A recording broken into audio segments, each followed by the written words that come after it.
এরপর প্রশ্ন হলো, অন্যের স্ত্রী কৌশলে বা প্ল্যান করে তালাক নেওয়াইয়া ও ইদ্যত পালন করাইয়া বিয়া করলে শরীয়ত সম্মত হবে কিনা।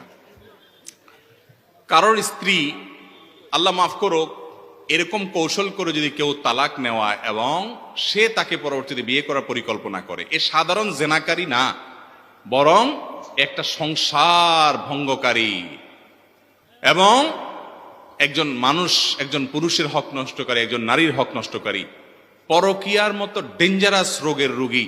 পরকীয়ার অপরাধে যদি কোনো বিবাহিত মানুষ জড়িয়ে যায়, আল্লাহর জমিনে যত দণ্ডবিধি আছে ইসলামী শরীয়তে, ইসলামী দণ্ডবিধিতে সবচেয়ে কঠিন দণ্ডবিধি কোথার জন্য?